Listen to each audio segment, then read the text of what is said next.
Madame, Monsieur, bonjour et bienvenue dans ce journal hebdomadaire Tibet This Week. Je suis Tenzin Khanjo Keita. Voici les titres du jour. La Chine emprisonne un nomade tibétain pour avoir partagé des contenus liés au Tibet sur WeChat.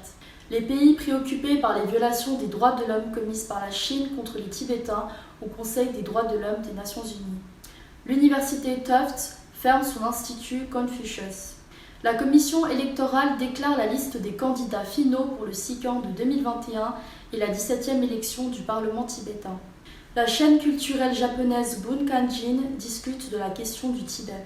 Le bureau du Tibet à Canberra publie un livre intitulé « Croissance de l'identité tibétaine en Australie » en anglais. Un nomade tibétain de 51 ans, Tashigal, a été condamné à 1 an de prison pour incitation au séparatisme et atteinte à la sécurité nationale par le tribunal intermédiaire de la préfecture de Golok dans la province traditionnelle du Amdo au Tibet. Selon les rapports, Tashigal a été arrêté le 30 mai de l'année dernière pour avoir partagé des informations sur le Tibet sur WeChat en 2015, notamment au sujet de sa sainteté le Dalai Lama et le Dr Lobsang Sengye, président de l'administration centrale tibétaine.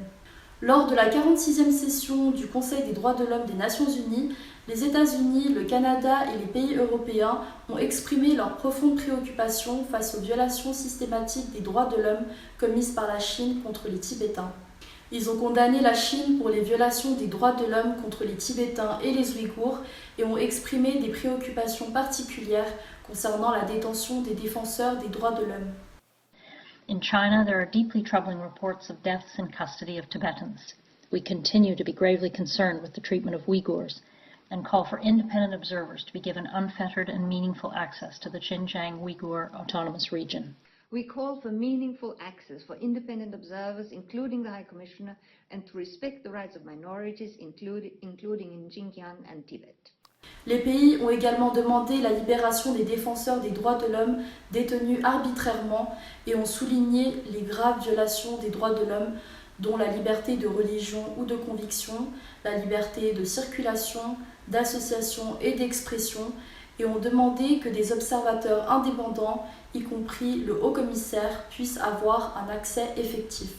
À l'occasion de la Journée internationale pour l'élimination de la discrimination raciale, le Bureau du Tibet à Genève a appelé l'ONU, y compris le Conseil des droits de l'homme, à aborder le racisme systémique contre les Tibétains par le gouvernement de la République populaire de Chine. Le Comité des droits économiques, sociaux et culturels des Nations Unies a interrogé le gouvernement de la République populaire de Chine sur des rapports de violation concernant le Tibet et les Tibétains, y compris le travail forcé militarisé de plus d'1,5 million de Tibétains, la réinstallation forcée de nomades tibétains et les tentatives concertées de la Chine pour éradiquer la culture, la religion et la langue des Tibétains.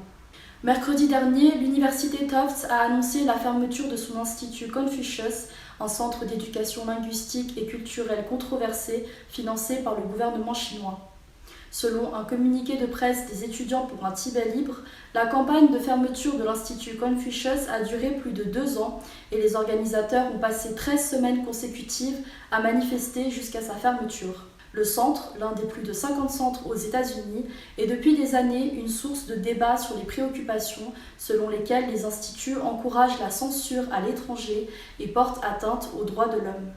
La commission électorale de l'administration centrale tibétaine a déclaré la liste des candidats finaux pour l'élection générale de 2021 du Sikang du 16e Kachak et des membres du 17e Parlement tibétain en exil. La commission électorale a également notifié que le créneau officiel des campagnes électorales s'étendra sur 19 jours et se terminera le 8 avril 2021 à 17h. Les élections générales de 2021 pour Sikang et les membres du 17e Parlement tibétain sont les 3e élections directes des dirigeants tibétains depuis la dévolution complète du pouvoir politique par sa sainteté le Dalai Lama en 2011.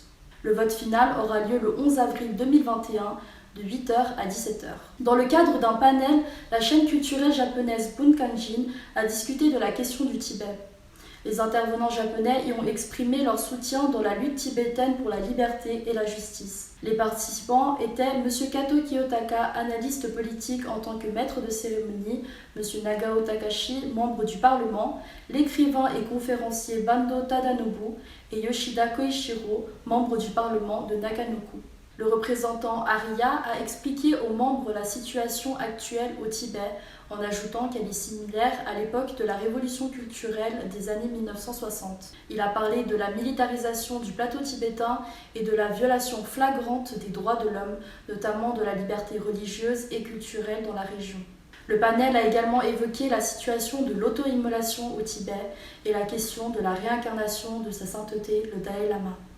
Le bureau du Tibet en Australie a publié mercredi dernier un livre intitulé « Croissance de l'identité tibétaine en Australie. Merci l'Australie » en anglais pour remercier et exprimer sa gratitude au gouvernement et au peuple australien pour leur aide généreuse envers le peuple tibétain. Le livre vise à couvrir tous les événements majeurs liés au Tibet en Australie et en Nouvelle-Zélande qui ont eu lieu au cours des 60 dernières années. À partir de la visite de sa sainteté le Dalai Lama en Australie et la formation du groupe parlementaire multipartite australien pour le Tibet, jusqu'à la visite historique du Panchen Rinpoche en Australie en 1986. Le livre a été publié dans le cadre de la campagne Thank You Australia, lancée par le Bureau du Tibet d'Australie sous la direction de l'administration centrale tibétaine en 2018. Il a été édité par Dr Anna Alemes et Jigme Passin. Et c'est la fin de ce journal. Merci de votre fidélité. Je vous souhaite une excellente semaine. À lundi.